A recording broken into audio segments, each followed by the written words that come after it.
Hi everybody, welcome to your weekly dose of golf tips and instructional videos. Today we're going to talk about chipping and awkward lies. So obviously around the greens, this is where we are now. We're on the 18th hole at Zwartkop and we've missed the pin long and I've got myself into a bad lie or awkward lie. So I'm going to talk a little bit about setup and club selection so that you can get the result that you need. Right, so as you can see, I've got an awkward lie. This is uphill lie. So the setup is most important, and then you go into club selection. So with setup, you want to make sure that you always get your shoulders level to the ground because you want to arc with the ground. You want to feel like you're hitting with the slope of the ground. Make sure that your weight is always on the left. So you'll need a good base, wider stance, then the right club selection. So right here, I've got a pin quite close to the edge. I want to get this ball going up. So I've taken my 60 degree. So what is also important, now that you're on an upslope and you've got a high loft, you're going to need to hit it a little bit harder.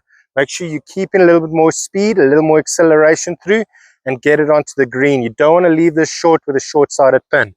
Okay, so now we've got the setup. Ball position, you can also move a little bit more to forward if you prefer, but in the middle to forward. Okay, so wide stance, weight left, shoulders equal to the ground. And then I want to execute with a lot of acceleration through the shot. That's how you want to do it. All right, let's go move down now to the downhill lies and then talk about the setup there. Okay, so now we've moved now to the downhill lie. So I've got a little bit more green to work with towards the pin. The slope is working towards the pin. Everything's moving down. And setup and club selection, once again, is very important.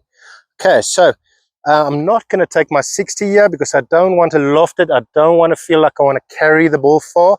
I want to use a lower lofted club. So I've got my sandwich, my 54 degree. We're going to talk a little bit about setup. So with setup, once again, make sure the weight is on the left side. We don't want to be leaning back and trying to hit the ball up. We'll definitely strike the ball badly here. So we want to move the weight position to the left, shoulders equal to the ground, and then most important, move the ball position slightly further back. So we don't want to have it in the front because we'll hit the ball fat. Okay, so we're going to set up here with the ball position slightly more to the back, stance a tiny bit narrower or wider, depends on preference, and then set up with the weight left, shoulders level to the ground. Then from here, just hit a nice soft and keeping your speed nice and constant. And that's how you want to play a downhill lie. All right, guys, thank you so much for watching. I hope this tip works for you guys around the green. Improve your short game. Your scores will get better. Thank you so much for watching. See you next week.